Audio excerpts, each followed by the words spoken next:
Alhamdulillahi wa kafa. Wassalatu wassalamu ala rasulillahil mustafa wa ala alihi wa sahbihi wa man wafa. Amma ba'd, fa ya ibadallah, usi nafsi wa iyyakum bitaqwallahi faqad faza al-muttaqun. Fala tamutunna illa wa antum muslimun. Faqala rabbuna ya ayyuhalladzina amanu ittaqullaha haqqa tuqatih wa la tamutunna illa wa antum muslimun. Wa qala ya ayyuhan nasu ittaqu rabbakumul ladzi khalaqakum min nafsin wahidah wa khalaqa minha zawjaha wa batha minhuma rijalan katsiran wa nisaa'a wattaqullaha alladzi tasaaluna bihi wal arham innallaha kana 'alaikum raqiba. Saudara-saudariku, alhamdulillah, kembali kita diberikan kepercayaan oleh Allah Subhanahu wa taala untuk hidup sampai dengan maghrib ini.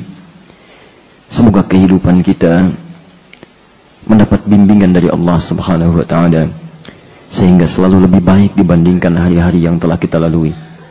Semoga Allah melembutkan hati kita untuk merubah sifat-sifat buruk kita, melembutkan hati kita untuk lebih dekat dengan Allah, memanfaatkan waktu yang tersisa berlomba dalam kebaikan. Hadirin, hari ini kita telah sampai di kisaran tanggal 27 Syawal 1437 Hijrah. Artinya lebih kurang 27 hari kita telah meninggalkan Ramadan. Sebelum kita melanjutkan kajian kita, pembahasan kitab Riyadhus Shalihin sebagai lanjutan kajian subuh kita, saya ingin ingatkan tentang pesan Quran yang begitu dalam, begitu meresap ke dalam jiwa, dengan diungkapkan dengan bahasa yang sangat singkat namun padat, menunjuk orang-orang yang berhasil menunaikan puasanya.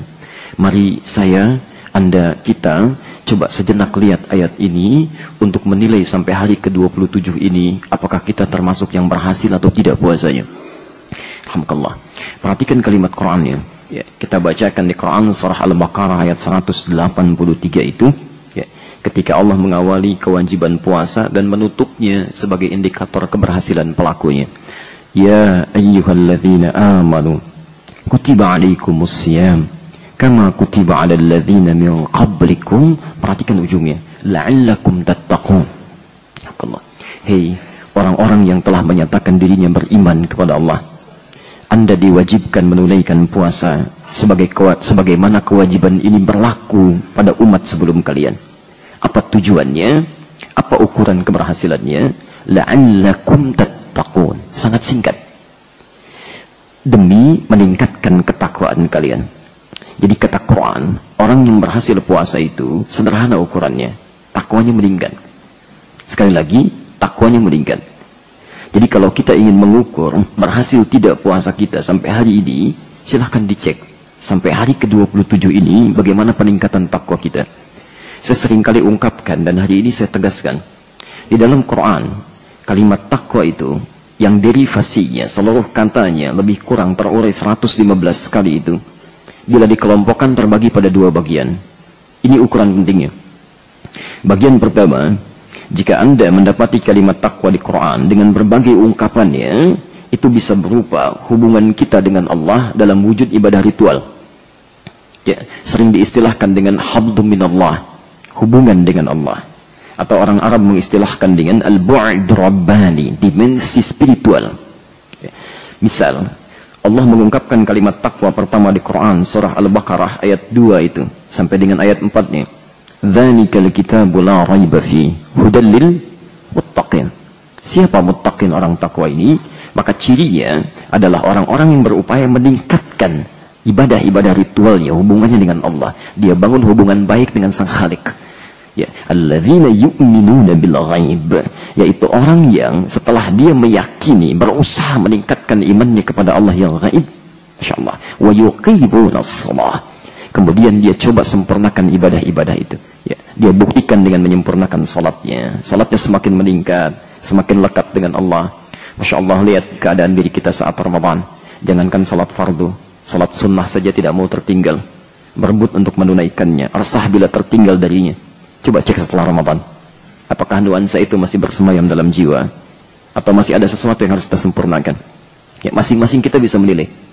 Kalau hari ini sampai hari ke-27 salat kita masih abai, Masya Allah. Bacaan Quran kita masih belum seperti yang lalu-lalu, ya, Masya Allah. Ada sesuatu yang harus kita buktikan kemudian. Tambah lagi. Tambah lagi. Yang kedua, bila Anda menemukan kalimat takwa di Quran, itu bisa berarti juga al-bu'dul insani, dimensi sosial, hubungan dengan makhluk. Sering diistilahkan dengan hablu minan nas. Kita ambil contoh Ali Imran Quran surah ketiga ayat 133 sampai 134 itu. Ya, posisi sebelah kanan di mushaf paling atas, di mushaf standar.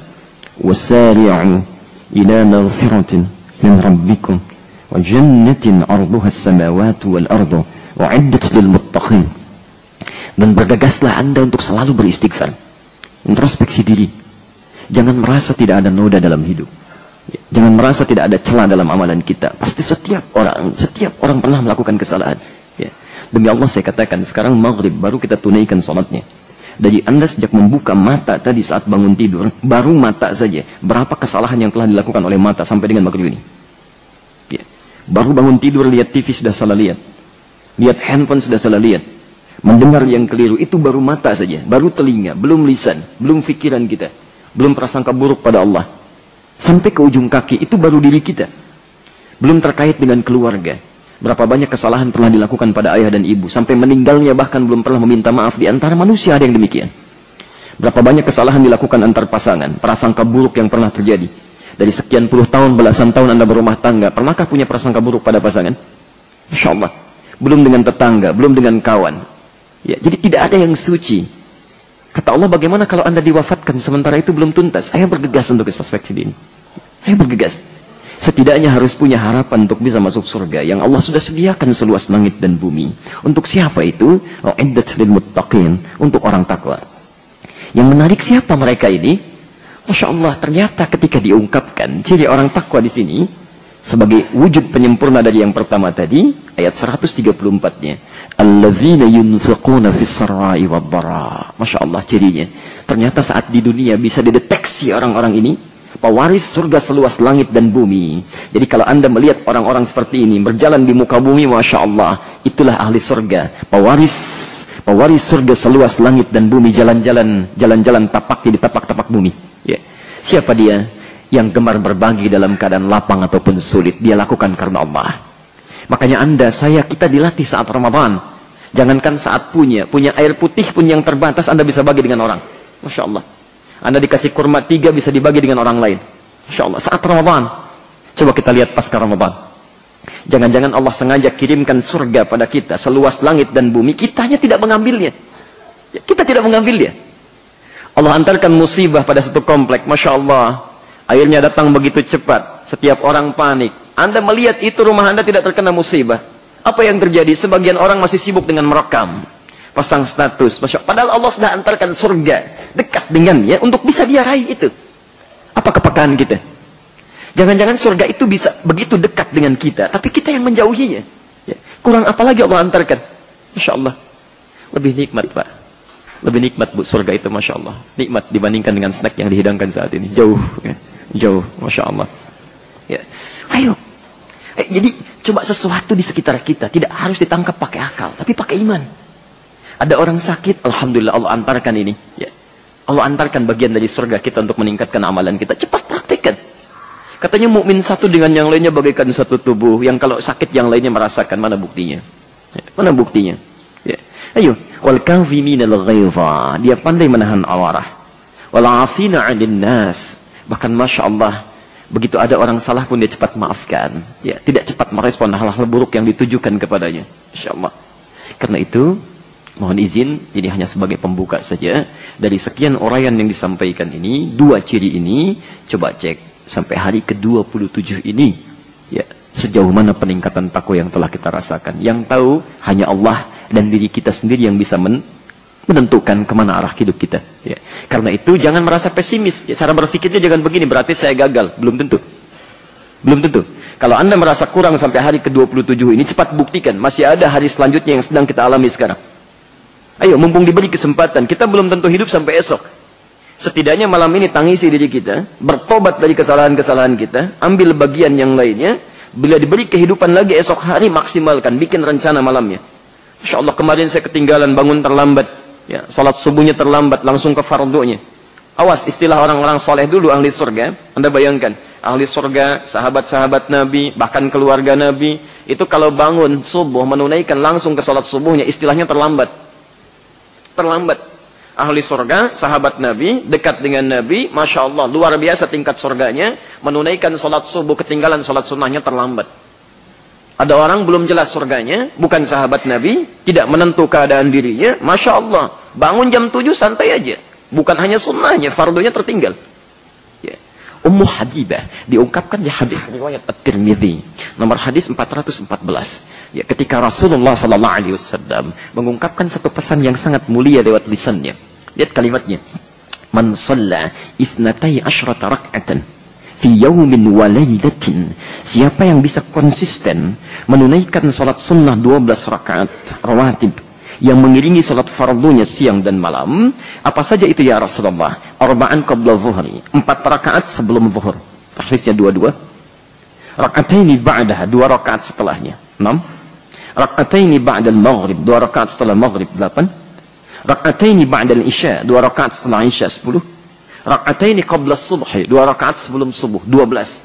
Perhatikan kata Nabi, buniyallahu bihinna baitun fil jannah. Maka Allah akan mengapresiasi kinerjanya ini, kesungguhannya ini, dengan membangunkan satu rumah yang indah di surga. Ketika Ummu Habibah, istri Rasulullah SAW yang mulia, keluarga Nabi, kerabat Nabi yang paling dekat, dan di surga bersama Nabi tingkat yang paling tinggi, mendengar kalimat itu, beliau mengatakan pada dirinya, perhatikan kalimatnya, mulai hari ini saya akan berazam pada diri saya tidak akan pernah meninggalkannya selama hidup saya. Tidak akan pernah meninggalkannya. Istri Nabi, keluarga Nabi, surganya bersama Nabi, Masya Allah tinggal dengan Nabi, amalan tingkat tinggi di surga yang paling tinggi. Mendengar kata Nabi ada amalan salat sunnah, kata beliau saya tidak akan tinggalkan selama hidup saya. Ada perempuan bukan istri Nabi, bukan keluarga Nabi, nggak pernah lihat Nabi, di mimpi jarang melihat Nabi, di surganya belum tentu ketemu Nabi, tidak bersanding dengan Nabi, diberikan kesempatan dalam hidupnya, jangankan yang sunnahnya, kadang fardunya pun masih diabaikan juga. Ada pertanyaan besar sampai hari ini yang harus kita petakan. Ya. Jadi saya ingin mengajak kepada diri saya dan kita semua, mari kita sama-sama lebih sungguh-sungguh dalam beribadah. Demi Allah saya katakan, ya saya tadi sampaikan siang dalam sesi tausiah pertemuan salah satu ikatan keluarga besar dari satu kota, bahwa tiket ke surga itu sekarang semakin mahal Pak, Bu, semakin mahal.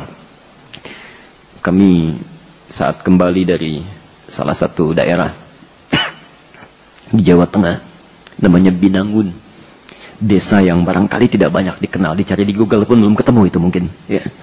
Menuju arah-arah perbukitan, kami mengunjungi satu masyarakat yang diantara keinginannya ingin pelihara kambing, Masya Allah, ya. Mulia, merawat untuk kepentingan banyak orang. Kita kunjungi, keadaannya bersih, wajahnya satu keluarga itu. Hidupnya cuma 100.000 per bulan Pak. Masya Allah, 100.000 per bulan. Anda bayangkan, bisa hidup, tenang, nyaman, tidak banyak masalah. Yang paling menarik, saat kami datang lihat kambing yang barusan dibawa dari tempat jual belinya, ternyata mulutnya ditutup pakai potongan aqua yang besar itu. Tutup. Saya diam seperti ini, saya berpikir ini kenapa? Lalu kami tanyakan, ini kenapa kambing ditutup? Perhatikan jawaban ini seketika membuat saya terpaku. Diam saya beberapa detik itu. Ya, nyaris mengeluarkan air mata. Saya diam. Perhatikan jawabannya. Ini kami tutup karena ketika dibawa dari tempat kami beli sampai ke sini, kami takut di jalan mulutnya itu makan makanan yang bukan haknya. Anda bayangkan orang desa Pak, orang desa hanya pelihara kambing, tapi begitu ingat pesan Nabi SAW untuk tidak mengambil hak orang lain, jangankan dirinya, kambingnya ditutup supaya di jalan tidak mengambil hak orang. Hanya dititipkan oleh Allah 100.000, dia jaga setiap sennya, sehingga ketika ditanya oleh Allah di akhirat nanti dia bisa bertanggungjawabkan. Maka Anda yang dititipi 10 kali lipat daripada itu, 1000 kali lipat, 10.000 kali lipat, demi Allah saya katakan, setiap sennya akan ditanya oleh Allah, dan apa yang akan dipertanggungjawabkan nanti, itu akan ditanya. Karena itu bertakwalah kepada Allah. Tidak mudah mendapati surga saat ini. Fitnahnya mulai banyak, godaannya luar biasa. Barangkali kita yang merasa diri kita itu rajin taklim, rajin mencatat, hafal hadisnya. Ternyata mereka itu yang tidak pernah mencatat, yang banyak mengamalkannya. Kita yang merasa, Masya Allah, sesuai dengan sunnah, semangatnya luar biasa. Mungkin mereka itu setengah hari lebih cepat, kata Nabi, masuk surga dibandingkan kita. 500 tahun lebih awal. Ya. Jadi bertakwalah kepada Allah. Pulang pada keluarga Anda. Lihat istrinya, lihat anaknya. Ketika anak orang lain sibuk dengan dunianya, maka anak Anda jangan sempat tertinggal dengan ibadahnya. Ya. Karena itu mari kita kembalikan pada bahasan kita. Semoga Allah mengampuni dosa-dosa kita dan menjadikan kehidupan Ramadan kita bermakna untuk kita bawa pulang kepada Allah Subhanahu wa taala. Saya mohon maaf bila dalam kesempatan-kesempatan taklim sampai hari ini ada sesuatu yang barangkali tidak berkenan atau kekeliruan yang hadir, maka mohon maafkan saya dan tunjukkan pada saya bagaimana supaya saya bisa memperbaikinya. Ya. Saya menerima beberapa informasi, ada WhatsApp gitu ya, yang juga disampaikan pada saya. Masya Allah, ada 70 ustaz yang harus diwaspadai. Dan Anda berhadapan sekarang dengan satu di antara 70 itu ya. Saya urutan ke-45, Alhamdulillah itu ya, Masya Allah. Baik, saya tidak ambil pusing ya. Jangan buang-buang energi mengurusi sesuatu yang tidak penting. Mahal energi Anda itu. Lebih baik gunakan pada yang positif. Yang seperti itu tepikan aja sudah. Gak usah dibahas, gak usah dikomentari. Terlalu mahal. Lebih baik Anda gunakan untuk baca Quran. Lumayan pahalanya banyak ya. Itu ketinggalan zaman. Zaman Nabi sudah banyak yang seperti itu. Zaman Nabi, orang-orang yang menuduh orang-orang baik yang berdakwah, yang menyampaikan risalah, itu sudah banyak dulu itu. Jadi orang ini ketinggalan zaman dan jauh ketinggalannya. 15 abad belakangan gitu ya. Baik, jadi jauh usah diambil pusing yang seperti itu. Baik. Tapi saya mengambil hikmah yang positif dari situ, bahwa nanti saya sediakan line, mungkin nomor handphone saya yang khusus hanya untuk menerima masukan-masukan saja yang sifatnya korektif ya. Boleh di situ kalau mau mencela boleh gitu ya, meluruskan boleh, apa saja ya. Tidak ada yang lain, tidak ada konsultasi, tidak ada macam-macam, hanya untuk itu saja. Jadi maksud saya begini, saya ingin memotong peluang orang berbuat salah dan maksiat yang lebih lebar. Kadang-kadang begini, ketika ada persoalan, itu seringkali di-share di media sosial. Itu buruk, Pak. Buruk sekali ya. Anda punya masalah dengan orang, misal, kemudian Anda share status, ya, nggak nyangka ternyata dia berbuat seperti itu. Itu sudah nyangka pertama tuh, nggak nyangka ya, nyangka tuh. Ya. Baik. Yang jadi masalah dibagi dengan orang, orang mulai penasaran, maka orang pun mulai suudzon, akan mulai bertanya-tanya, bahkan mungkin muncul fitnah. Yang jadi masalah ketika orang yang bersangkutan memaafkan Anda, selesai Anda dengan dia, tapi Anda belum selesai dengan banyak orang yang melihat statusnya dan prasangka buruk, itu yang menyebarkan dosa. Karena itulah oleh Nabi dipotong sekaligus, kata Nabi, orang-orang yang menyebarkan dusta, kebohongan itu sama dengan pembuatnya. Jadi kalau Anda share status, share lagi dengan yang lain, sesuatu yang buruk, itu sama dengan Anda pembuatnya. Tinggalkan aja, abaikan. Untuk apa yang seperti itu? Ya. Baik. Mari kita kembalikan. Mudah-mudahan Allah berikan kemudahan bahasan kita. Dan supaya kita efektif, karena kita itu hanya akan tersisa penghujung beberapa bulan lagi, saya ingin menyelesaikan beberapa bab dari Riyadhus Shalihin. Jadi insya Allah untuk bahasan kita di pekan kelima pun kita tetap ke Riyadhus Shalihin ya, supaya nyambung dengan bahasan subuhnya. Nanti kalau ada sesi khusus, kami sedang menulis kitab sekarang yang nanti saya umumkan di akhir kajian ya. Bismillahirrahmanirrahim. Kita masih bahasan tentang babul ikhlas ya, bab yang pertama. Babul ikhlas wa ihdar an-niyyah fi jami' al-a'mal wal aqwal wal ahwal al-barizah wal khafiyah. Ya. Kita masih bahas tentang petunjuk Nabi SAW tentang sikap ikhlas, ya, ikhlas dan meniatkan amalan sebagai ibadah dalam setiap rutinitas kehidupan kita. Sekarang hadis yang ketujuh insyaallah. Bismillahirrahmanirrahim. Wa an Abi Hurairah Abdurrahman bin Sakhr radhiyallahu taala anhu. Hadis ini disampaikan oleh seorang sahabat mulia, Abu Hurairah, ya, nama aslinya Abdurrahman bin Sakhr. Saya sudah sampaikan beliau ini, kisahnya sudah saya sampaikan juga. Nanti silahkan rujuk ke tayangan rekaman kami sebelumnya, supaya kita tidak banyak meluaskan bahasan dalam pembahasan yang sudah kita kaji. Ya. Jadi kalau ada orang-orang yang belum dibahas, saya akan bahas tuntas insyaAllah. Kalau sudah, silahkan rujuk pada keterangan sebelumnya. Semoga Allah meridai kepada beliau. Qala, beliau menyampaikan, Qala Rasulullah sallallahu alaihi wasallam. Satu kali Rasulullah sallallahu alaihi wasallam pernah bersabda. Perhatikan kalimatnya. Innallaha la yanzuru ila ajsamikum. Sungguh Allah tidak akan pernah menilai dari keadaan fisik kita. Wala ila suwarikum. Juga tidak dalam keadaan penampilan kita. Walakin yanzuru ila qulubikum wa a'malikum. Tapi yang akan Allah nilai dalam setiap liku kehidupan kita adalah keadaan hati kita dan amal yang kita kerjakan. Walakin yanzuru ila qulubikum, akan tetapi Allah akan menilai keadaan hati kita. Nanti kita akan bahas apa maksudnya. Wa a'malikum, dan berapa banyak amalan yang telah kita tenun dalam kehidupan. Rawahu Muslim, hadis ini diriwayatkan oleh Imam Muslim. Silahkan nanti dibuka di nomor hadis 2564. Ya. Saya pernah jelaskan di awal pertemuan kita, Riyadhus Shalihin ini bukan kitab hadis. Ingat, bukan kitab hadis, tapi kitab hadis pilihan. Ya, jadi ada masdar, ada marja', ada sumber primer, ada sekunder. Ini sumber sekunder. Ya. Jadi hadis pilihan itu hadis-hadis yang diambil dari kitab-kitab primer, kitab-kitab induk, kemudian dikumpulkan demi kepentingan-kepentingan tertentu. Jadi kaidahnya kalau Anda mengambil hadis pilihan itu harus dirujuk lagi ke kitab induknya. Ya. Nah, ini hadis tadi didapati di hadis Muslim nomor hadis 2564. Baik, mari kita bahas. Bismillahirrahmanirrahim. Ya. Mohon sabar ya, karena kajian kita akan selalu membahas ya dengan metode analitis ya, tahlili. Kita akan analisis setiap huruf-huruf dan kalimatnya. Innallaha, inna Allah sering diartikan sesungguhnya Allah. Jadi kalau kata inna itu sering diartikan dengan sesungguhnya, sungguh. Baik. Itu baru terjemah. Sekarang kita baca pakai ilmunya. Inna itu kalau kita bahas di ragam kaidah ilmu bahasa Arab, ya, ilmu bahasa Arab umumnya itu terbagi 4 bagian. Ya, ada 4 bagian. Seperti pernah kita ulas juga, ada ilmu nahwu, ada ilmu saraf, ada ilmu balaghah, dan ada adab.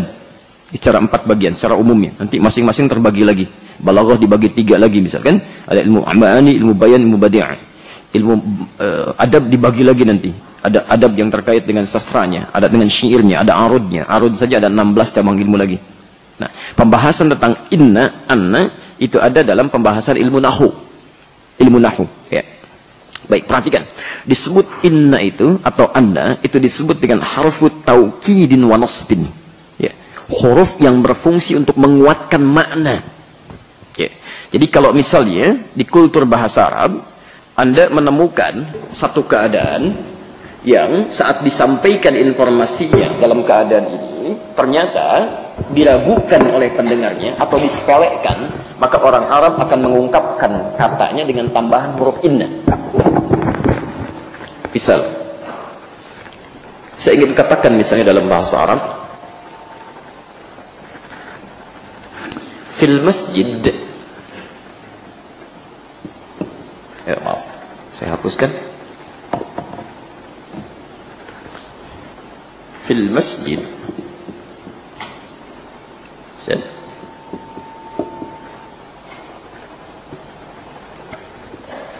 Kitabun. Misal, di masjid ada satu buku. Ya. Lalu orang ragu, masa sih? Kayaknya nggak saya temukan gitu setiap saya ke situ. Ya, saya ragu. Ya. Maka dalam bahasa Arab, ketika seseorang ragu terhadap satu informasi, maka dia tambahkan inna di depannya untuk meyakinkan dan menguatkan. Inna fil masjid kitab. Ya. Inna fil masjid kitaban. Inna, tambah inna. Ya. Jadi kalau Anda menemukan orang Arab mengatakan inna, artinya dia sedang bersungguh-sungguh, serius dia. Dia ingin meyakinkan kita. Ya. Atau misalnya ingin menunjuk sesuatu yang infonya disepelekan, dianggap remeh gitu. Ya. Misal, fil masjid hudu'un, Masya Allah. Di dalam masjid hudu'un, pasti tenang, tertib, ya, tenang, ya, tidak banyak ribut yang tidak jelas dan sebagainya. Masya Allah. Lo orang menyepelekan, gitu aja dianggap pusing. Ya, Masya Allah. Ya. Bisa diatur soundnya untuk menyesuaikan. Begitu saja dianggap pusing, biasa saja. Ya. Zaman Nabi saja biasa, di Masjidil Haram aja banyak yang ngobrol. Misal ya, dia menyepelekan. Maka dengan itu, kalau kita ingin tingkatkan misalnya, tingkatkan kualitas pembicaraan kita untuk meyakinkan dia, maka tambah inna di depannya. Inna fil masjid hudu'an. Ya. Hijab itu muhimun, hijab itu penting. Lalu ada orang mengatakan, kata siapa, yang penting pakaian terhormat saja misalnya. Nah, tambah inna depannya, innal hijaba masyru'an. Ya. Sungguh atau muhimun. Ya. Sungguh hijab itu penting, jangan disepelekan. Ya. Jelas sampai sini? Baik. Nah, ini kalimat inna. Kita ambil contoh di Quran saja, langsung kita ambil Qurannya. Misal, wal 'asr. Kemudian, innal insana lafi khusr. Ya. Demi masa, demi waktu yang selalu dilalui oleh setiap orang. Asar itu bukan waktu sore ya. Ya, masa kalau sore, seringkali orang keliru memahami. Asar itu bukan waktu sore. Asar itu, ya itu dalam bahasa Arab berarti setiap waktu yang selalu kita lewati, kita lalui. Al-waqtul ladzi yu'asiruna fahuwa asrun. Setiap waktu yang kita terus lalui dalam bahasa Arab disebut dengan asrun. Asrun. Sekarang pun asrun. Secara bahasa, secara umumnya. Nah kata Allah, ada orang-orang yang rugi dalam perjalanan waktunya. Dikasih kesempatan tidak digunakan, rugi kata Allah. Rugi. Ya. Innal insana lafi khusr. Kamu kira kamu anggap sepele? Saya tidak rugi kok. Bisnis saya lancar aja ini. Ya, Masya Allah, bisnis saya lancar, pekerjaan saya luar biasa. Saya baru dilantik promosi jabatan. Siapa yang rugi? Masya Allah, kata Allah, illal ladzina amanu. Kami tidak bicara tentang kerugian dunia. Dunia itu kecil, nggak ada nilainya. Sayapnya pun tidak setara dengan itu. Illal ladzina amanu. Kata Allah, kecuali orang beriman. Artinya, orang-orang yang dalam hidupnya tidak pernah memiliki iman, itu orang rugi. Satu, dia rugi. Allah nggak peduli mau itu ujian loh dalam hidup ya. Kedudukan tinggi kah, harta banyak kah, Masya Allah itu nggak ada nilainya. Nilai kalau nggak ada iman itu rugi. Lalu Allah saking sayangnya pada orang-orang ini diberikan kesempatan. Saya beri kesempatan sehari 24 jam untuk menemukan iman ini. Nggak dicari juga. Padahal Allah perdengarkan kalimat di telinganya minimal 5 kali dalam sehari. Dan lafaz ini tidak pernah berhenti. Allahu Akbar, Allahu Akbar. Masya Allah. Dari galaksi Al-Ihsan, Adhan, selesai. Langsung ke Baitur Rahim galaksi, nyambung lagi. Sampai ke As-Salam, nyambung lagi. Ini putus Al-Ihsan, Jakarta Permai. Ini putus sampai ke semuanya. Ternyata 24 jam. Itu tidak pernah putus lafaz Adhan. Dari Mesir selesai Adhan, Libya Adhan. Libya selesai, Tunis Adhan. Tunis selesai, Algeria Adhan. Nyebrang ke Italia, ke Spanyol, ke Prancis. Itu 24 jam. Satu-satunya lafaz yang tidak pernah putus di muka bumi, panggilan Adhan. Diperkenalkan, saya Allah, saya Tuhan yang wajib disembah, saya yang super, Allahu Akbar, Allahu Akbar. Diperkenalkan syahadat 24 jam tanpa putus, diperdengarkan kalimat Allah, diberikan kesempatan beriman, gak diambil juga. Itu rugi kata Allah. Rugi ya.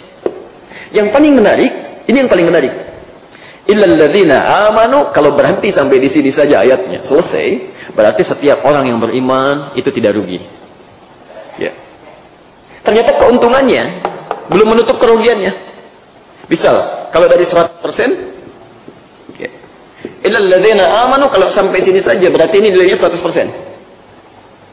Ternyata tidak sampai sini. Wa amilus shalihat, yang beriman pun itu belum bisa untung, belum setara dengan keselamatan dirinya kecuali imannya dibuktikan dengan beramal saleh.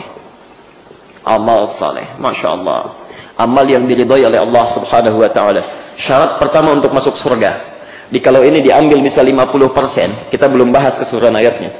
Bisa kalau kita bagi dua, ini 50%, ini 50%. Jadi Anda bayangkan, orang beriman pun kalau tidak beramal soleh, itu belum aman. Apalagi yang tidak beriman. Dan jadi masalah, maaf, apakah setiap orang beriman sudah beramal soleh? Coba cek diri kita sampai dengan barusan sholat sunnah itu. Sholat kita saja, berapa sekian sholat yang kita tunaikan yang sudah diridhoi oleh Allah Subhanahu wa ta'ala. Itu baru amalan harian. Bahkan peringatan Quran mengatakan, perhatikan, ada orang-orang sholat bermasalah, ada, dicela itu. Dicela dan disebut celaka oleh Quran. Fawailul lil musallin, tadi dibacakan dalam sholat maghrib. Dan celaka orang sholat saja bisa celaka, maka bagaimana dengan yang tidak sholat? Kita bayangkan itu ya. Ya. Jadi ketika Allah mengungkapkan, menyandingkan iman dengan amal saleh, itu tandanya tidak cukup kita beriman saja. Anda harus berlomba untuk meningkatkan itu. Ya. Makanya Allah berikan pada setiap orang sesuai dengan kapasitasnya bekal untuk beramal saleh. Masya Allah, ada yang dititipkan kedudukan, bukan untuk dibanggakan. Kalau cuma membanggakan, yang dulu udah banyak kedudukan dia tuh, ya. Lebih tinggi lagi dan lebih hebat. Ada Fir'aun raja sampai ngaku Tuhan. Ya, jadi kalau ada orang-orang sekarang dikasih kedudukan merasa hebat, itu ketinggalan zaman. Dulu sudah ada dan tenggelam juga. Allah titipkan kedudukan itu untuk membuat polisi yang baik, kebijakan-kebijakan beramal soleh dengan itu. Mumpung Anda jadi RT, besok lusa belum tentu dipilih lagi. Ya. Maka bikin dari sekarang kebijakan yang bagus, ajak keluarga, bikin surat aja. Ya mau atau enggak terserah mereka, bikin surat ajakan untuk salat subuh ke masjid berjamaah. Masya Allah, dengan surat Anda yang Anda keluarkan, 3 orang aja ingat tentang itu ke masjid, Anda dapat pahalanya itu. Nggak usah dipikirin urusan Allah menggerakkan hati orang untuk ke masjid. Yang penting Anda sudah buat dan jadi saksi di hadapan Allah Subhanahu wa taala. Sayang. Kalau cuma ngurus dunia, nggak ada nilainya. Mumpung Allah kasih tuh. Ayo para RT, RW macam-macam. Ya. Daripada buang-buang waktu bikin spanduk, pasang foto gini macam-macam. Ya, nggak ada nilainya. Ya. Masya Allah, begitu diangkat, pasang foto dari Sabang sampai Merauke. Besoknya dari Safal. Bisa terjadi gitu ya. Hati-hati, dia manfaatkan, dikasih harta, gunakan. Ya, gunakan. Kan sering saya katakan, orang paling kaya dulu sudah ada disinggung di Quran, namanya Korun. Hartanya banyak. Kunci berangkasnya saja di bawah 10 orang, nggak kuat ngangkatnya, saking kayanya. Setiap berjalan kemana-mana, itu 10 orang Pak di belakangnya. Paling minimal, paling sedikit. Ini saya, kunci saya. Sombong. Kaya, sombong. Ya. Sudah ada dulu. Jadi orang kaya sombong itu, pengusaha hitam dulu sudah ada. Kalau sekarang ada orang kaya nggak sekaya Korun sombong, keterlaluan itu dan ketinggalan zaman. Ketinggalan, sudah ada yang dulu gitu. Ya, jadi Allah sadarkan, kami titipkan harta ini, wabtaghi fima ataqallahu daral akhirah. Kami titipkan ini untuk cari bekal, bukan untuk pamer. Ya, ini sayang karena Anda nggak punya potensi amal yang bagus lagi selain yang ini nih, masa nggak digunakan juga gitu. Ya, makanya rahmatullah. Karena itu syarat untuk masuk surga tidak cukup dengan iman. Kalimat surga pertama kali di Quran, Al-Baqarah ayat 25, posisi paling kanan sebelah atas itu selalu mengungkapkan 2 hal ini. Wa basyiril ladzina amanu wa 'amilus shalihat anna lahum jannatin tajri min tahtihal anhar. Berikan kabar gembira. Masya Allah, belum masuk surga sudah dikasih kabar gembira. Jadi kalau Anda menginginkan bagian dari orang mendapat kabar gembira ini, Anda tunaikan ini aja 2 dulu. Wabasyiril ladzina amanu, berikan kabar gembira pada orang-orang yang telah beriman, wa 'amilus shalihat. Kemudian dia aktualkan keimanannya, dia aktualisasikan dengan banyak mengerjakan amal saleh.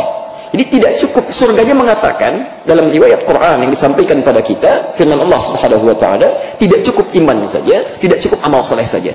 Jadi kalau ada orang beramal saleh bisa, tapi tanpa iman, itu pun tidak akan ke surga juga. Ya.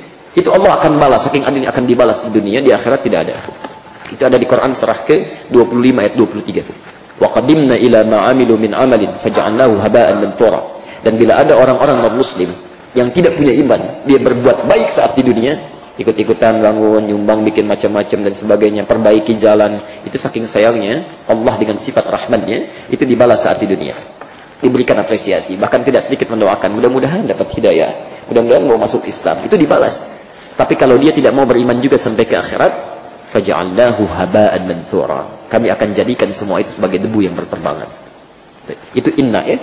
Dan ternyata, maaf, ini iman baru 25%, amal soleh baru 25%. Belum selesai. Yang ketiganya watawasaw bil haqq, 25% lagi. Watawasaw bis sabr, 25% lagi. Jadi kalau Anda menginginkan keselamatan, bebas dari kerugian, ingin masuk surga, maka 4 hal ini tunggangi dalam kehidupan.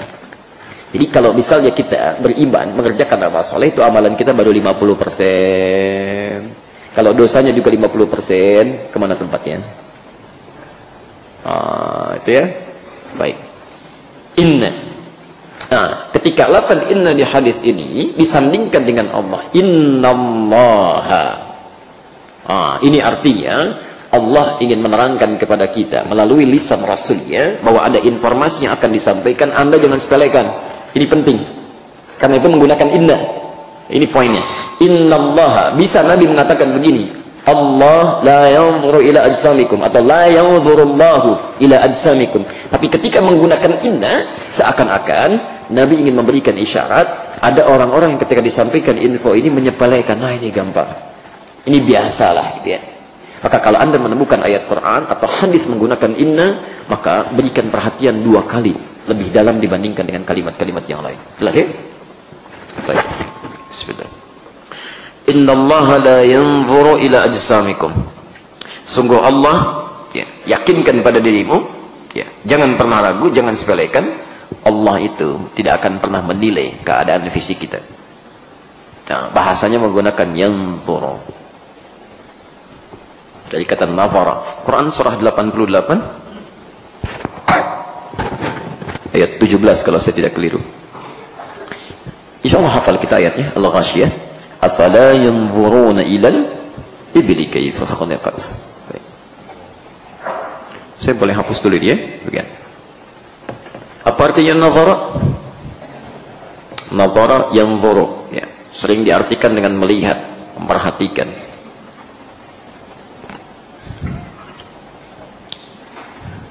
Dan dalam bahasa Arab melihat itu banyak. Ra'a itu melihat. Ra'a, yara, nazara, basara. Ya. Nah, sekarang kita fokus kepada satu kata saja. Ya, yang lainnya kita tepikan dulu.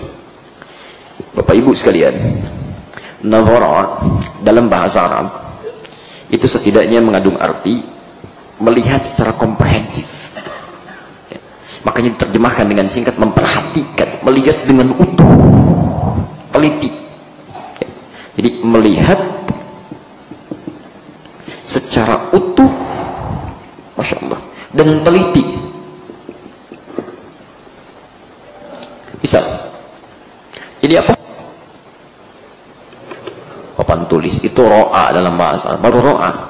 Tapi ketika Anda lihat dari sudut-sudutnya, ini papan tulis sebelah sininya ukurannya sekian, ini ada pelapisnya, ini ada karetnya, ini ada roda putarannya di sini sampai ke bawahnya, terus secara utuh keseluruhannya. Nah, itu bahasa Arabnya disebut dengan nazara. Tidak cukup sampai sini. Lalu Anda teliti, misal, ini kenapa menggunakan kakinya seperti ini? Kenapa dipakai rodanya? Apa fungsinya? Apa aplikasinya dalam penggunaannya? Itu nazara namanya. Jelas sampai sini? Masya Allah, ketika Allah berfirman afala yanzuruna ilal ibili kaifa khuliqat, apakah tidak ada di antara manusia itu bisa membandingkan penciptaan diri dengan penciptaan unta? Saking jelinya Allah menciptakan unta, teliti dari setiap organ atas sampai dengan ujungnya. Kenapa unta? Nanti satu kali Anda bisa cek ya. Saya beri gambaran begini, kalau sempat cobalah satu kali kajian tafsirnya main-main praktek tafsir Quran.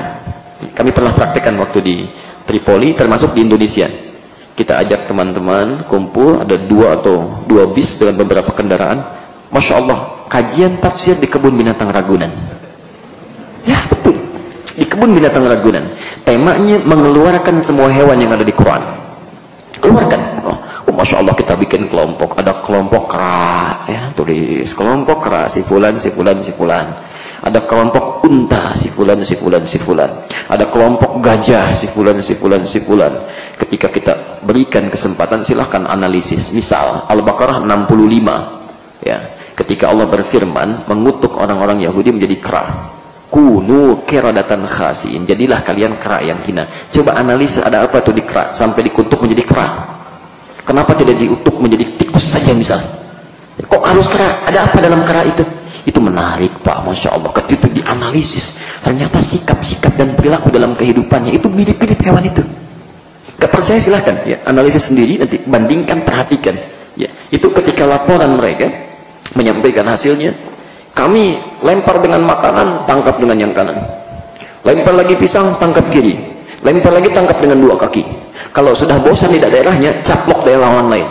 Tapi kalau ada kera yang lain datang, langsung diusir, diperangi. Nah, itu salah satunya. Makanya bisa disimpulkan, oh ternyata ini kok ya. Bukan yang lainnya, bukan karena keranya, tapi ada sifat-sifat yang harus diwaspadai. Jadi pesan kepada kita, kok yang ramai dibahas tentang keranya, dikutuk menjadi kera? Bukan. Allah ingin menyampaikan kepada kita ada sifat-sifat yang tidak baik dalam karakter masyarakat ini yang Anda harus waspada. Harus waspada gitu. Makanya diturunkan hadis-hadis Nabi-nya. Itu indah Pak saat bahas itu tuh, Masya Allah. Oh rupanya begini ya. Tidak dalam konteks mengecilkan atau menjadikan ras ini ras kera, bukan, itu nggak ada hubungannya ya. Nanti bahas lagi yang lainnya. Masya Allah, ketika kelompok unta presentasi, datang. Ternyata banyak keistimewaannya luar biasa. Unta satu-satunya hewan yang punya lensa mata tersendiri. Masya Allah, hewan disebut Safinatus Sahra, kendaraan padang pasir paling canggih. Jadi kalau Anda punya mobil sehebat apapun, lewat padang pasir, datang badai, selesai, diam. Paksakan mogok. Unta santai aja, terus lensanya muncul, nutup, jalan aja santai. Unta, Masya Allah, itu baru matanya, belum tembolok ya, punya kekuatan dengan izin Allah bisa menampung air, tidak minum dalam 3 bulan. Anda puasa nggak minum 17 jam, jangan bangga. Unta 3 bulan ya, dan tidak merasa sombong, biasa aja ya, Masya Allah, biasa aja. Ini manusia baru cuma nahan 12 jam aja udah mengeluh. Kami 12 jam, unta 3 bulan, biasa aja gitu. Coba pelajari, jalan aja. Dan Masya Allah, ketika dia minum itu, dia simpan, apa fungsinya? Ternyata dia punya keinginan, kekuatan yang dia bangun bisa membantu orang. Orang naik ke punggungnya, dia bawa kemanapun mereka menginginkannya. Di energi yang dia hasilkan dimanfaatkan untuk kepentingan orang. Binatang bisa begitu, masa manusia tidak? Ya. Belum lagi yang lainnya. Masya Allah, unta itu ternyata punya 2 kaki 2 tangan. Orang kalau melihat cuma 4 kaki ya, tapi kalau diteliti kata pakar unta 2 kaki 2 tangan. Sampai Ibnul Qayyim Al-Jauziyah, Masya Allah, pernah membahas juga uraian ini. Ketika membahas turun dari i'tidal ke sujud itu, apakah menggunakan telapak tangan atau lutut, itu dibahas. Masya Allah, kalau Anda bahas uraian di sifat salat Nabi karya beliau itu indah sekali bahasannya. Ya, depannya tangannya, belakangnya kakinya. Ya, nanti kita bahas lebih jauh ya, supaya waktu kita sampai jam berapa malam ini sebenarnya? Habis maghrib. Baik. Yang keempat, itu unta itu hewan paling sensitif di muka bumi, sangat sensitif. Dia akan bersikap ya, dan merespon seperti orang yang menungganginya dan berinteraksi dengannya. Anda kalau lembut, dia akan lembut. Anda kalau kasar, dia akan jauh lebih kasar. Masya Allah, saya beri gambarannya. Kalau Anda naik unta saja, itu orang-orang Arab dulu itu punya syair-syair khusus untuk unta. Jadi kalau unta ingin jalannya lambat, dia akan membacakan robosnya tawil dalam ilmu arud itu. Tawilun lahu dunal bukhuri fadailu fa'udun mafa'ilun fa'udun mafa'ilu kifa nabki min dhikra habibin famanzili bisaqtul diwa bainad dakhuri fahawmali. Itu kalau ingin santai, maka untanya akan mengikuti irama itu, tenang jalan sambil dilihat tuannya begini, jalan lagi gitu. Itu unta ya. Tapi kalau pengen cepat, dia ganti syairnya dengan yang ritmenya kencang, cepat, memotivasi dia untuk bergerak ya. Ya kadang-kadang dalam perjalanan ingin cepat, dalam pertempuran itu cepat tuh diberikan syair. Sautus safiril bulbuli hayyaja qalbi thamili al-ma'u wa zahru ma marah zahru lahdhil muqali fa anta ya sayyidi wa sayyidi wa mawlali fakam tajummuni wa zaidun qatayqali qataftu min rajatin fi hadha ar-rajuli faqala la la la faqad ghadabu harwili wal walad wali wali fa qultu la tuwali fa bayyinu dudu ali qalat tauhina kadha in radidul muqali kahatan kakaila di tamtami kencang itu. Unta Pak, pernah di Tripoli, ini kisah nyata, ada orang yang berbuat buruk pada unta, sering dipekerjakan keras, sering dipukuli. Anda tahu apa yang terjadi? Begitu tuannya tidur, ternyata diamati dari mana dia datang, dari mana dia berangkat, itu dikejar, ditendang kandangnya, dicari tempat tidurnya, diinjak-injak sampai meninggal. Unta. Ternyata respon kehidupan kita pun seperti itu. Anda bersikap buruk pada orang, orang pun akan buruk. Begitu sebaliknya. Itu baru unta. Maka ketika Allah menciptakan hewan ini menjadi pelajaran bagi kita, maka bagaimana ketika Allah menciptakan manusia yang sempurna ini? Ya. Tapi poinnya, kita kembalikan dulu, ketika kalimat la yanzuru disatukan dengan annallaha, seakan-akan ingin menggambarkan bahwa Allah itu kalau melihat kita, semua makhluknya akan beda dengan penglihatan kita. Kita akan dilihat utuh oleh Allah. Jadi Anda jangan kira kalau kita sedang beraktivitas tidak diperhatikan Allah. Tidak. Utuh kelihatan dan teliti. Begitu diberi kesempatan bangun, hitungan mulai. Begitu Anda bangun, hitungan mulai. Hisab dimulai. Ya. Maka setiap hitungan saat dimulai ini, Allah akan melihat keseluruhan keadaan diri kita dan teliti menghitungnya. Apa yang dikerjakan oleh mata, ngelihat begitu. Dulu ada seorang sahabat di masa awal-awal Islam menjelang sholat, mendatangi Rasulullah SAW. Lantas dia berkata bima ma'na, ya Rasulullah, aqim liya haddan. Ya Rasulullah, saya berbuat salah ini, tolong hukum saya. Masya Allah, saking tidak inginnya aibnya diungkap di akhirat, kesalahannya dipersidangkan, dia ingin selesaikan masih saat di dunia. Tolong hukum saya, katanya. Masya Allah. Nabi diamkan sampai tiba waktu sholat. Selesai sholat, orang ini berkata lagi, ya Rasulullah, aqim li haddan, tolong hukum saya tidak tenang ini. Maka apa jawab Nabi? Kata Nabi, bukankah engkau barusan sholat? Ya, bukankah engkau barusan sholat? Ternyata saat sholat itu turun ayat yang tadi dibacakan oleh imam kita, Quran surah ke-11 Hud ayat 114. Oke. Aqimis salata tarafayn nahar wa zulafan minal lail innal hasanati yudhhibuna sayyi'at. Ini rumus dalam kehidupan. Kata Allah, tunaikan salat dengan benar. Saya ulangi, tunaikan salat dengan benar. Ada alif lamnya di sini. Kalau tidak ada alif lam berarti Anda boleh bebas menunaikan salat. Mau cepat, mau lambat, khusyuk atau tidak itu terserah. Tapi ketika menggunakan alif lam itu ada ma'rifah khusus. Dan semua kalimat salat di Quran yang bermakna ibadah itu menggunakan alif lam. Ya alladzina yu'minuna bil ghaib wa yuqimunas shalah wa aqimus shalah wa atuz zakah wasta'inu bis sabri was shalah ya ayyuhalladzina amanu ista'inu bis sabri was shalah aqimis salata liduluki syamsi. Selalu ada alif lamnya, artinya nggak bisa sembarangan. Ada seorang sahabat Nabi di Al-Bukhari nomor hadis 751, hadis Muslim nomor hadis 397. Datang kepada Nabi, masuk Masjid Nabawi, salat di samping Nabi. Selesai salat mengucapkan salam, yaminan wa syamalan, kanan dan kirinya dikomentari oleh Nabi. Perhatikan kalimatnya, sholli fa innaka lam tusalli. Anda salat lagi karena Anda belum salat. Sahabat Nabi salat di samping Nabi di Masjid An-Nabawi. Kata Nabi, Anda belum salat, tidak aman salat Anda.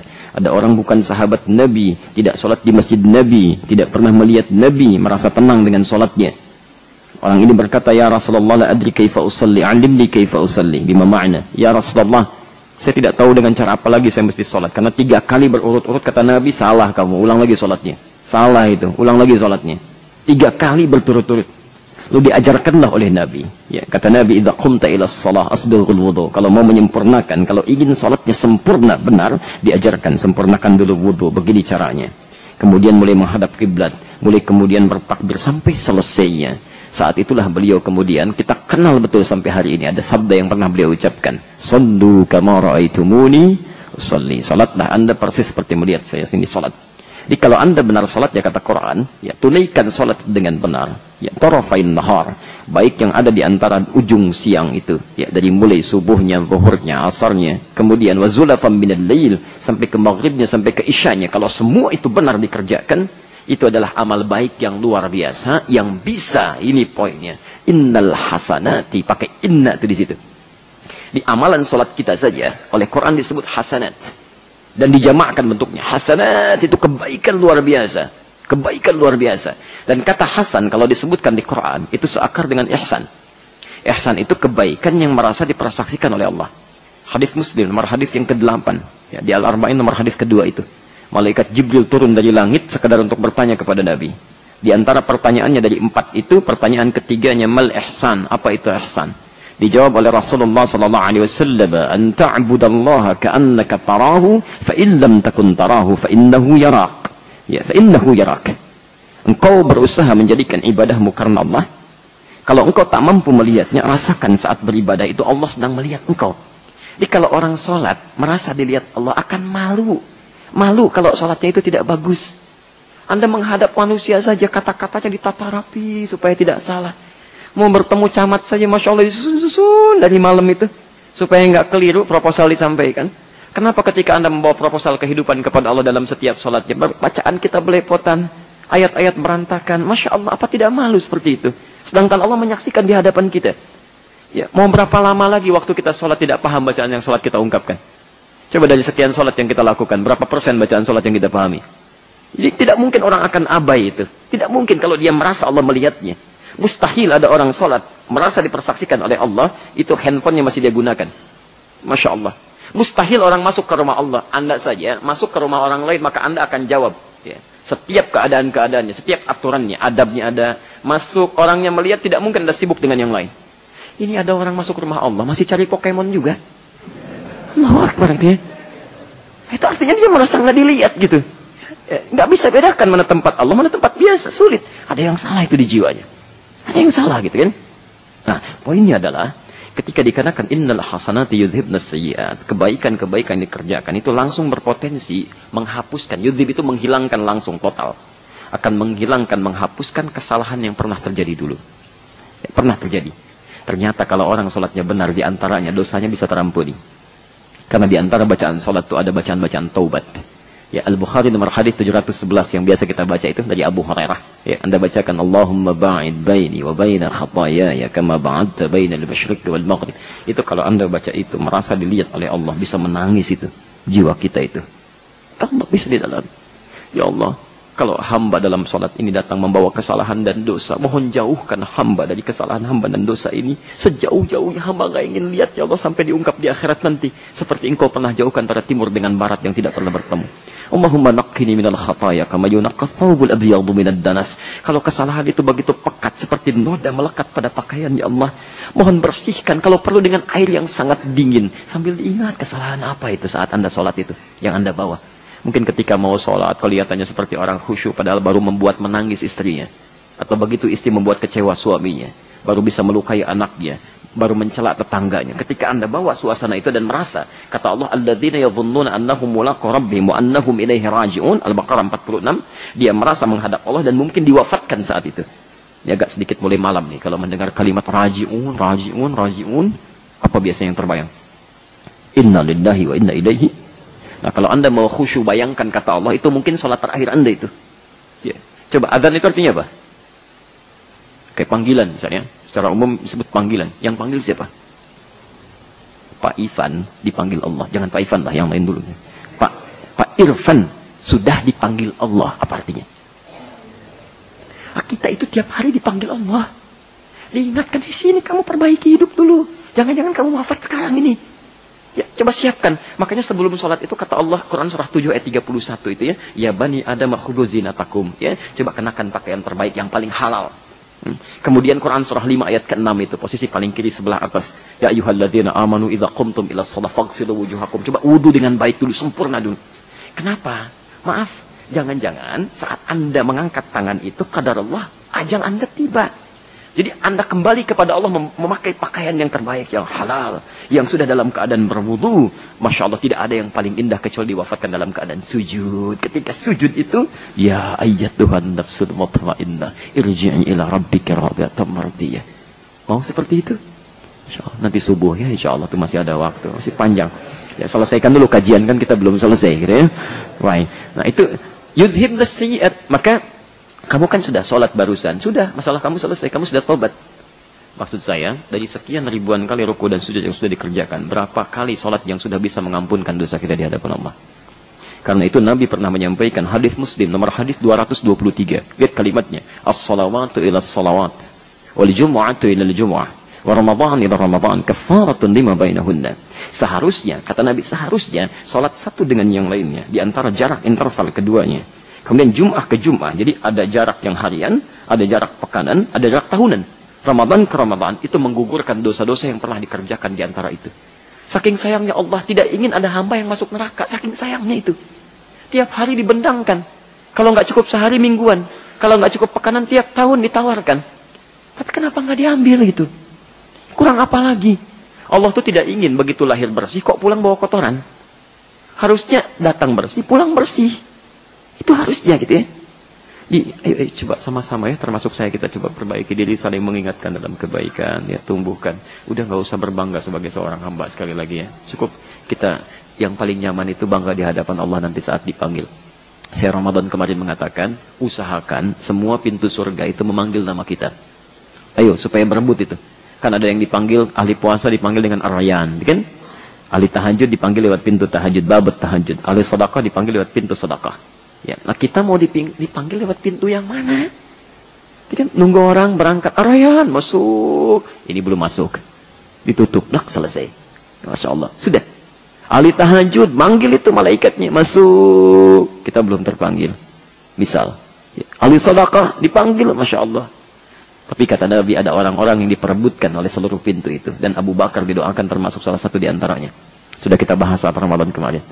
Nah sekarang ada kesempatan di hadapan kita membentang, manfaatkan. Mumpung masih ada pilihannya. Saran saya, buat rencana dari malam ini. Besok mau beramal apa saja. Coba cek, ya harus terarah ya. Terarah, terencana. Kalau tadi antum baca Quran berapa ayat, jangan-jangan nggak baca karena nggak punya rencana. Besok punya rencana. Saya sehari sampai maghrib minimal misalnya, misal 10 halaman. Kemudian bagi subuh sekian halaman, zuhur sekian halaman, asar sekian halaman. Kalau seperti itu mudah terkoreksi amalannya, gampang dilihatnya, mudah diperbaikinya. Kalau antum nggak punya rencana, semaunya nanti baca-baca, enggak. Anak kecil 4 tahun sudah mulai 15 juz, ini 40 tahun baca aja masih susah. Ya mau sampai kapan gitu ya? Coba perbaiki lagi sholatnya, tambah dengan sunnahnya. Besok kualitas meningkat. Allahu Akbar harus paham. Jadi begitu lisan mengucapkan Allahu Akbar, pikiran menerjemahkan. Allah Maha Besar, hati meresapi. Allah Maha Besar, saya berikrar. Kenapa saya selalu merasa besar dalam hidup? Sombong dalam kehidupan, angkuh terhadap kawan, besar kepala terhadap yang lain, ya, dan sebagainya. Baik, kita teruskan dulu sebentar. Kita ambil sekitar 5-10 menit saja. Lalu kita berikan pengumuman, lalu kita tutup insyaAllah. Karena besok Senin, barangkali masih ada persiapan untuk Anda menikmati urusan dunia itu ya. Baik. Allahu Akbar. Innallaha, sungguh Allah itu, jangan pernah kamu ragukan kata Nabi, dan jangan disepelekan. La yanzuru, tidak akan pernah mengamati seseorang sekian telitinya ila ajsamikum. Ternyata bukan meneliti masalah jasadnya, fisiknya. Ya, di rutinitas yang kita kerjakan, maksud hadis ini, rutinitas yang kita kerjakan, aktivitas yang kita jalani, ternyata penilaian Allah tidak terletak pada bentuk fisikal. Ya, bentuk badan kita ya, Allah. Itu yang membedakan penilaian Khalik, Allah. Jadi Allah menyebut dirinya dengan Khalik. Ya, Quran surah ke-15 ayat 28. Ya, posisi paling kanan di pertengahan, enggak sedikit ke bawah. Wa idz qala rabbuka lil malaikati inni khaliqun basyara. Ketika Allah berfirman, Tuhanmu pada malaikat mengatakan, saya Khalik. Ya, saya akan mencipta seorang makhluk baru namanya basyara. Khalik itu mencipta yang tidak ada bahan. Di bahan yang enggak ada tiba-tiba ada. Itu membedakan dengan karya ciptaan manusia. Hak manusia punya hak cipta, sebetulnya enggak ada. Karena ketika dia mencipta, bahannya masih punya yang lain. Dan Allah juga yang membuat itu. Bikin spidol, bisa nggak? Ujuk-ujuk tukang spidol, bikin spidol. Jadi spidol, nggak ada bahannya. Mustahil itu. Ya, pasti ada. Ya, cuma Allah yang bisa seperti itu. Makanya disebut Khaliq. Ya, Khaliq. Nah, perhatikan. Dalam konteks ini, Allah subhanahu wa ta'ala, pencipta kita, itu tidak pernah melihat semua aktivitas kita, rutinitas kita, sholat kita, sedekah kita, haji kita, pekerjaan kita, bernilai ibadah akhirat, terletak kepada penilaian fisik, itu tidak ada. Mau Anda tua, mau muda, mau kekar, mau kelihatan ideal seperti manusia, ya umumnya, ya, dalam pandangan mereka, atau kelihatan biasa saja, itu tidak ada penilaian itu dalam aspek penilaian Allah subhanahu wa ta'ala. Jadi maaf, jangan bangga kalau tubuh Anda atletis, karena nggak dilihat oleh Allah. Nggak dilihat. Masya Allah, badannya kekar, kontes binaraga dibuka-buka. Ngapain? Senyum, foto kiri, celak foto kanan, celak. Kalau cuma kontes buka-buka, binatang lebih hebat. Kuda keliling Bekasi tanpa celana, biasa aja. Ya, biasa aja gitu, ngapain? Ya Allah kirimkan kita untuk beda dengan hewan. Allah tutupi, kenapa Anda buka? Kan? Masya Allah. Jadi ada kesan-kesan yang keliru ini. Kesan keliru dalam kehidupan. Sama perempuan juga begitu. Lihat itu hewan-hewan betina. Nggak ada yang sombong, biasa aja. Jadi kalau kontes buka-bukaan, mereka juara. Dan santai saja gitu ya. Coba dicek. Saya dari salah satu negara kemarin, saya tidak perlu sebutkan negaranya ya. Baik. Saya lihat fenomena menarik sekali. Jadi ada orang-orang yang agak sulit kalau punya keturunan. Ya, ini terlalu banyak dunia jadi berpikirnya seperti itu. Jadi merasa sulit kalau punya keturunan. Riwuh pakewuh gitu ya. Agak repot. Akhirnya apa yang dipelihara? Anjing. Dan nggak tanggung-tanggung. Anjingnya dikasih troli, jadi orang bawa bayi ini bawa anjing dorong-dorong gitu ya. Banyak. Dan nggak tanggung, dibajuin. Masya Allah, anjing dibajuin, yang dorong-dorongnya ya membuka sebagian bajunya. Kan aneh ya. Ya. Terus Ustadz lihat, tidak. Cuman pas lewat gitu kan, seketebetak, astagfirullah, salah ini. Keliru gitu ya. Anda bisa bayangkan, hewannya dibajuin, manusianya tidak. Kan aneh. Ya. Coba cek gitu ya. Tapi giliran manusia berbuat salah, hewan dipersalahkan. Yang korupsi manusia yang dituduh tikus, yang cari-cari persoalan dalam kehidupan, laki-laki yang cari-cari macam-macam, yang disalahkan buaya, ya kan? Perempuan yang keluyuran disalahkan kupu-kupu, salah apa? Nah, itu beberapa hal kadang-kadang mesti diperbaiki itu ya, mesti dilihat kembali dari kita. Jadi jangan bangga kalau fisik Anda baik, gunakan untuk amal saleh. Ya, orang cantik itu satu kali akan hilang. Jadi jangan bangga dengan kecantikan para perempuan kita. Ya, itu ujian. Gunakan kecantikan itu pada hal yang baik-baik, untuk mensyukuri nikmat dan sebagainya. Sama, yang ganteng-ganteng juga kadang-kadang juga astagfirullahaladzim. Kadang banyak hal yang tidak tepat tuh ya, tidak tepat. Ya. Anda bukan untuk dipamerkan. Masya Allah, wajah cantik dipakai, dilihat semua orang, muncul di TV. Allahu Akbar, ketika semua orang bermaksiat, tuh orangnya dapat dosanya itu. Dapat dosanya. Ya. Demi Allah saya katakan risalah lewat tayangan ini pada seluruh artis-artis yang ada di Indonesia, siapapun mereka. Ketika Anda tampil dilihat oleh orang pada umumnya, maka Anda membawa kebaikan, pahalanya untuk Anda. Ketika orang mengamalkan. Tapi ketika Anda bermain dalam sinetron, bermain dalam film, bermain dalam iklan, menampilkan ajakan-ajakan pada keburukan dengan tampil auratnya terbuka, segalanya yang buruk ditiru oleh orang, maka semua dosa itu Anda berperan di dalamnya. Anda berperan.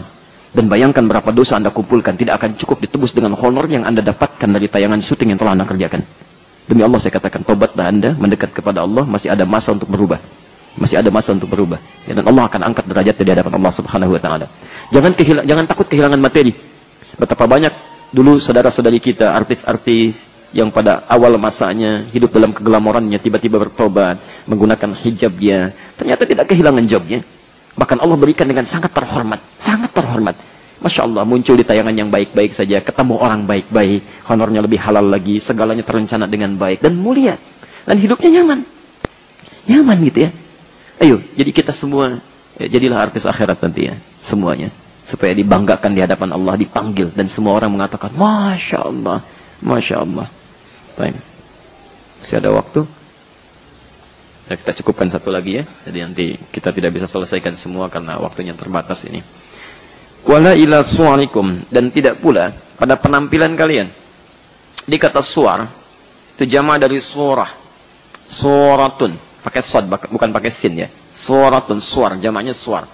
Jadi kalau Anda lihat suar baik dalam uraian Quran, di hadis atau dalam konteks bahasa Arab secara umumnya terbagi dua arti. Saya gambarkan sedikit.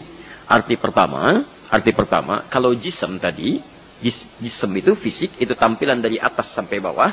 Ya, kalau suar itu umumnya yang pertama ada pada bentuk wajah. Ya, bentuk wajah. Ya, suar, bentuk wajah. Jadi kayak cantik, ganteng, bersih, rapi, menarik, itu suar. Ya. Seakan-akan Nabi ingin mengatakan, jangan bangga kalau merasa cantik. Jangan bangga kalau merasa ganteng. Ya, jangan bangga kalau hidungnya menurut orang ideal dan sebagainya. Nggak usah dipamer-pamerin karena Allah nggak lihat. Nggak lihat, gitu kan?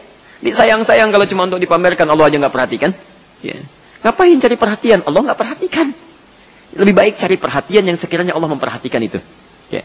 Nah, jadi itu yang pertama. Yang kedua, tidak disebutkan suarun dalam konteks pembahasan bahasa Arab itu juga kecuali menunjuk pada makna yang kedua, tampilan kehidupan, bukan tampilan fisikal. Ya, tapi tampilan yang menyertai kehidupan kita. Bisa berarti mansab jabatan, kedudukan. Bisa berarti harta benda yang bisa merubah penampilan. Ya, biasanya kan begini, ini kata kiasan ya. Orang semakin meningkat kedudukan, semakin berubah penampilan kan? Pada umumnya. Coba perhatikan, penampilan akan berubah. Masya Allah, kelas pertama warga biasa, tampilan sederhana. Kan lulus pemilihan jadi RT sudah lain, baju ditata dengan rapi, gitu kan? Bahkan jalan juga sudah lain, kan? Naik jadi camat, tangan mulai masuk ke kanan, masuk jalan, sudah mulai. Jadi anggota dewan, pasang pita di sini, gitu kan? Ada pinnya khusus, sudah lain.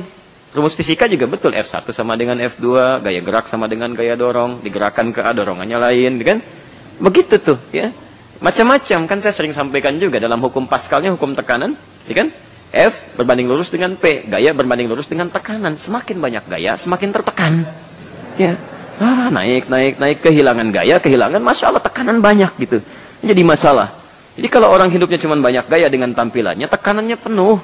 Biasa di atas, tiba-tiba turun. Coba lihat, yang harta juga begitu. Dulu kan waktu naik angkot kan tawadunya luar biasa. Begitu turun, nunduk, terus sedekah, Pak, gitu kan. Coba lihat, begitu mobil pribadi sudah lain.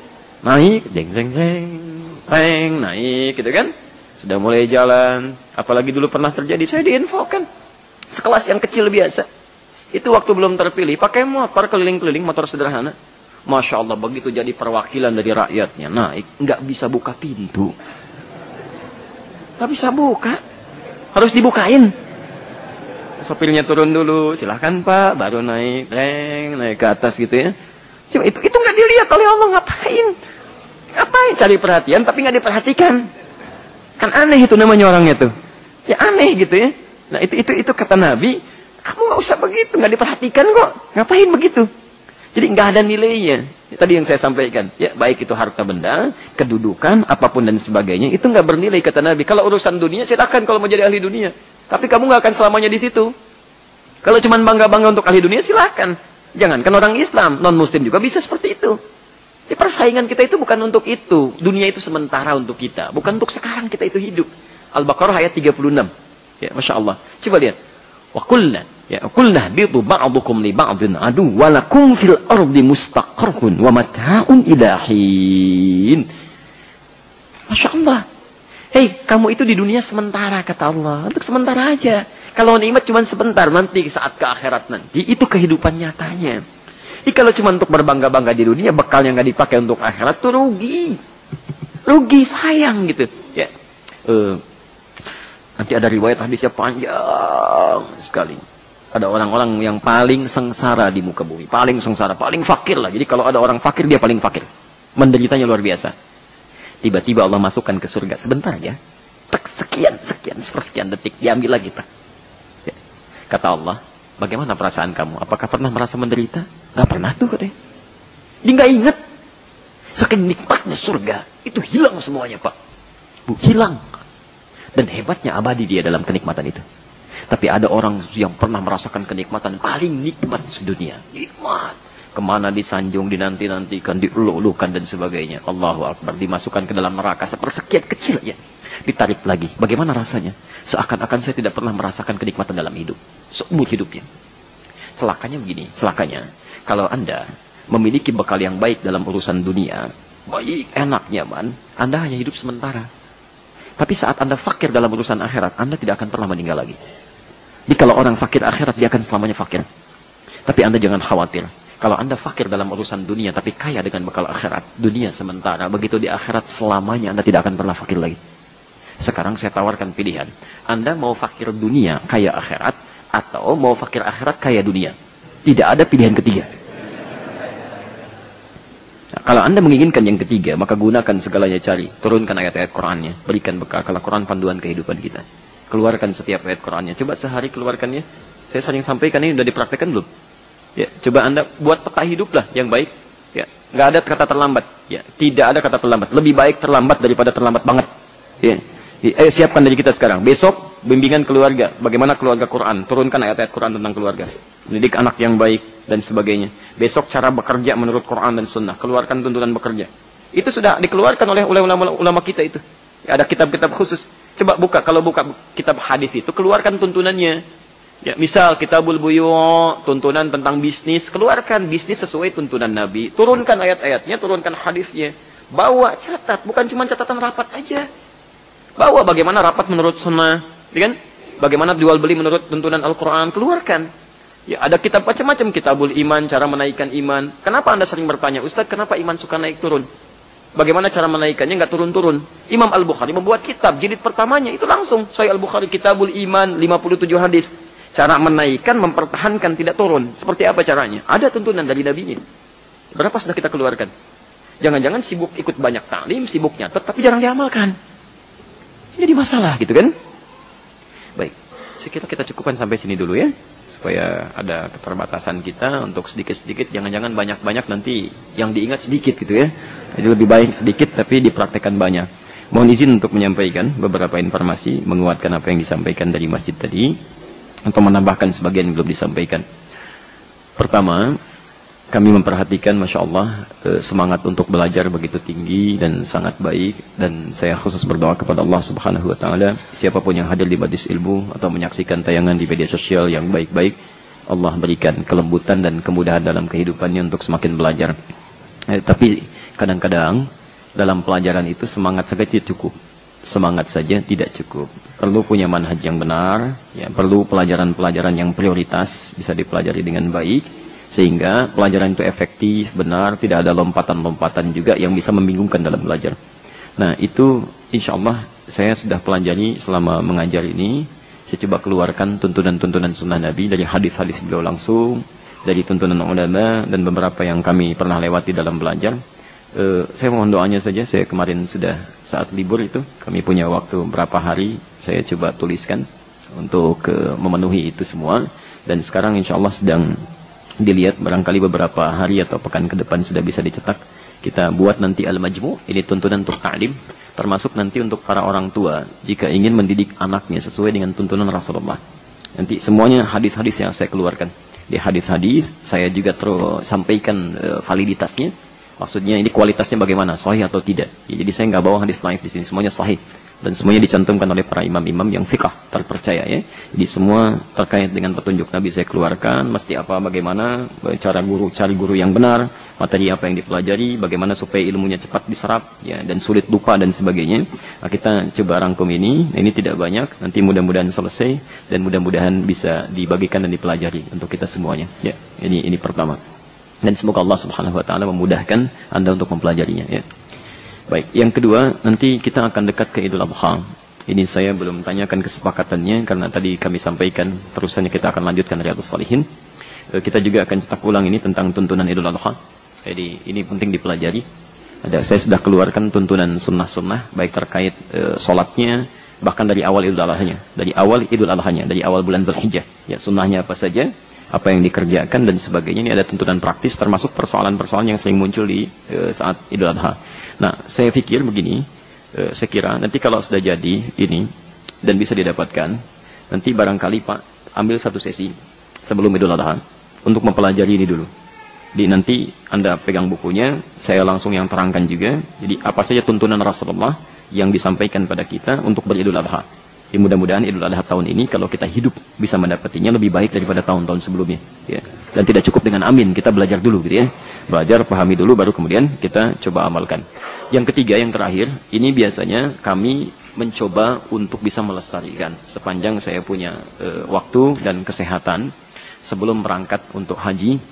Saudara-saudari kita atau yang mau belajar, kami biasanya mengadakan manasik terbuka, al-manasik al-maftuhah ya. Jadi terbuka untuk siapapun kalau yang pengen ikut, dan kita buat miniaturnya. Jadi ada miniatur Ka'bahnya dan sebagainya. Ya qadar Allah itu bertepatan dengan hari Sabtu. Ya, Sabtu jam sekitar 8:30 jam 9 lah. Jadi nanti kalau ada yang mau mampir ke Assalam dulu, di Assalam. Selanjutnya bisa ke masjid kami yang di Al-Ihsan PTM, yang di PTM VJS.